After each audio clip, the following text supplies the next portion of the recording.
নমস্কার, আমার নতুন একটি ভিডিওতে আপনাদের সকলকে স্বাগত জানাই। মায়াপুর তো অনেকেই ঘুরেছেন, কিন্তু কখনো শ্রী চৈতন্য মহাপ্রভুর লীলাক্ষেত্র বা জন্মস্থান নবদ্বীপ কি ঘুরে গেছেন?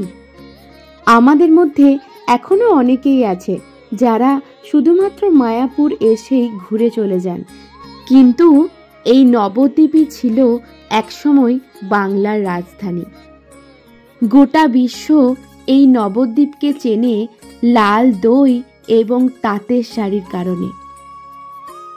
বাংলায় হিন্দু ধর্ম যখন সংকটের মুখে, তখন নতুন যুগের সৃষ্টি করতে এবং ধর্মকে নতুন যুগের পথ দেখাতে জন্ম নিয়েছিলেন যুগাবতার শ্রী চৈতন্য মহাপ্রভু।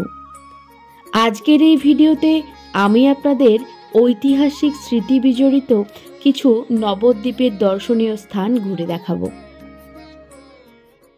চলে এসেছি মায়াপুর লঞ্চ ঘাট। এখান থেকে আপনারা লঞ্চে করে মাত্র 10 টাকা দিয়ে অথবা নৌকায় করে মাত্র 5 টাকা দিয়ে পৌঁছে যেতে পারবেন নবদ্বীপে। অন্যদিকে যারা নবদ্বীপ স্টেশনে নেমেছিলেন তারা কিন্তু অনায়াসে নবদ্বীপটা আগে ঘুরে তারপরে আপনারা মায়াপুর যেতে পারেন। এই প্রসঙ্গে বলে রাখি, মায়াপুর সম্বন্ধে সম্পূর্ণ তথ্য আমি আগের ভিডিওতে দিয়ে রেখেছি, আপনারা কিন্তু গিয়ে চেক আউট করতেই পারেন।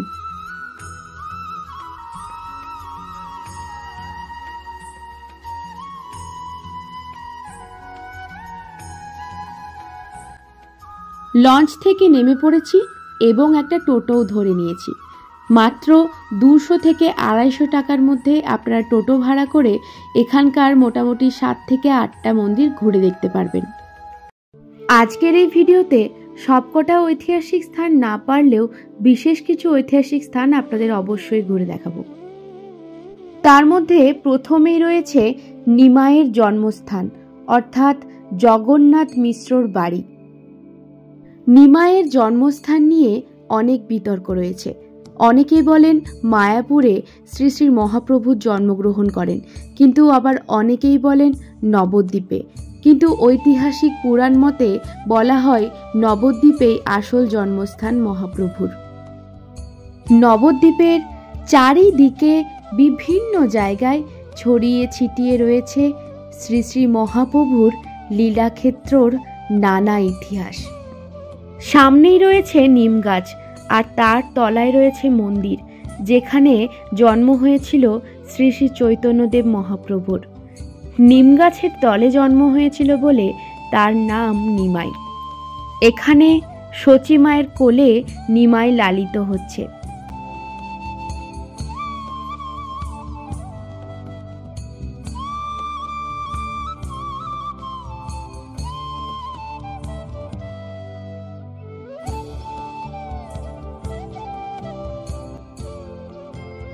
সামনেই রয়েছে নাট মন্দির এবং পুরো জায়গা জুড়েই রয়েছে থাকার জায়গা, দোকান এবং গোশালা।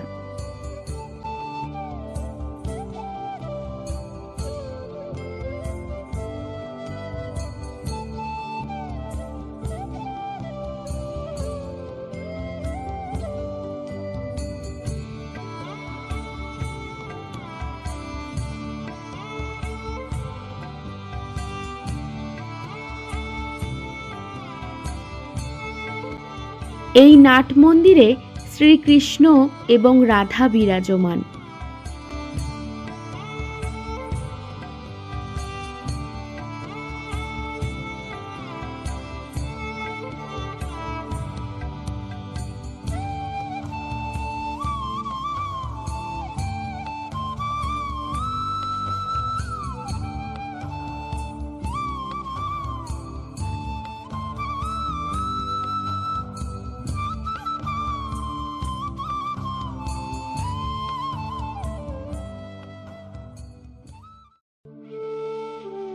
এখন চলে এসেছি গৌর গোপীনাথজির মন্দিরে, যেখানে মাথাপিছু 10 টাকা করে টিকিট কেটে ভেতরে ঢুকতে পারবেন। আর রয়েছে এখানে 60 ফুট উঁচু গৌরাঙ্গ মূর্তি।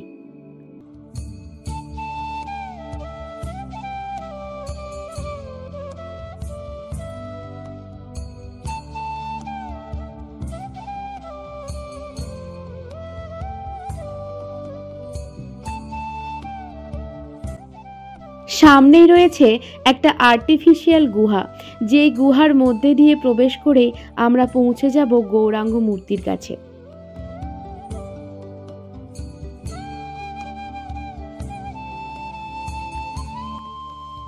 গুহা থেকে বেরোনোর পরেই চোখে পড়ে যাবে 60 ফুট উঁচু গৌরাঙ্গ মূর্তি। এই মূর্তির কাছে আপনাদের অবশ্যই নিয়ে যাব, কিন্তু তার আগে এই গোটা মন্দির চত্বর একবার ঘুরে দেখব। আর হ্যাঁ, এখানে রয়েছে দুপুরে প্রসাদের ব্যবস্থা, যার মূল্য মাত্র 70 টাকা।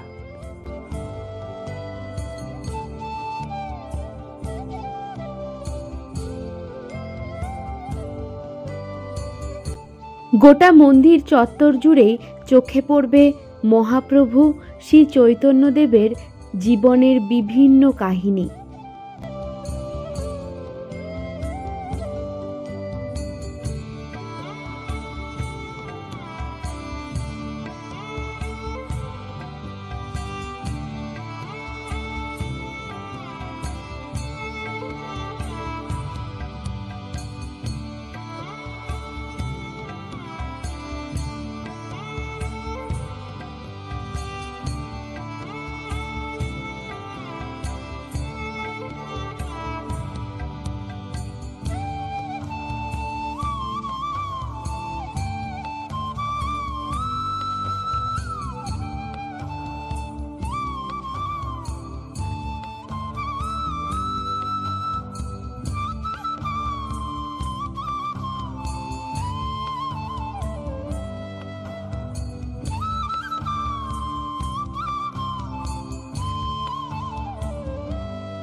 এখানেই রয়েছে একটা মিউজিয়াম, যেখানে শ্রীকৃষ্ণ এবং রাধিকার বিভিন্ন কাহিনী তুলে ধরা হয়েছে।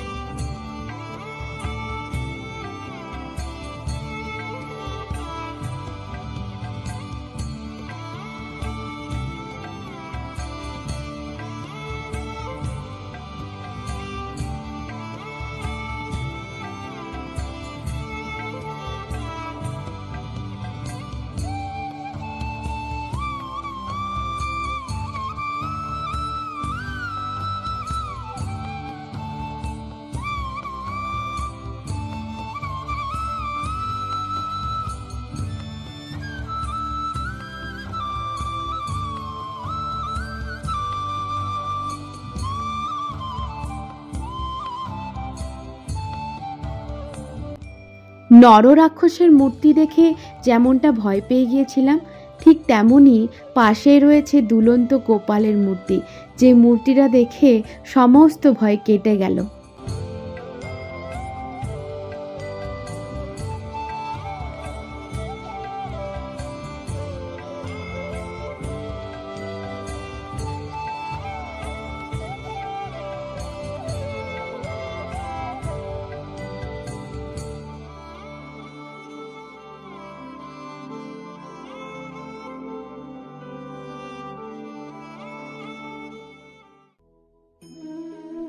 নবদ্বীপের সব থেকে বড় আকর্ষণ হলো বাংলা তথা ভারতের সব থেকে উঁচু 60 ফুটের এই গৌরাঙ্গ মূর্তি।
এখন আমি চলে এসেছি নবদ্বীপের সব থেকে ঐতিহাসিক জনপ্রিয় স্থান পোড়া মায়ের কাছে। মন্দিরের গলিতে ঢুকতেই চোখে পড়বে অসংখ্য পুজোর দোকান, যেখান থেকে আপনারা কিন্তু পুজো দিতে পারবেন, এবং কাছেই রয়েছে মা ভবতারিণীর মন্দির।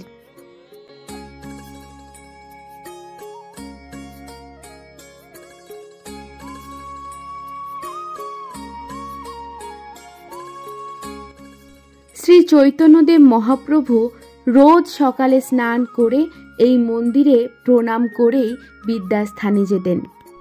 নবদ্বীপকে সংস্কৃত পুরাণে প্রাচ্যের অক্সফোর্ড বলা হয়। এই মন্দিরেই বিদ্যা রচনা করেছিলেন বহু বড় বড় পণ্ডিত। সেই থেকে পড়ুয়াদের মা অর্থাৎ পোড়া মা নামে প্রচলিত হয় এই মন্দির। আর শোনা যায় এই মন্দিরকে 3 বার প্রদক্ষিণ করলে মনের সমস্ত ইচ্ছে পূরণ হয়ে যায়।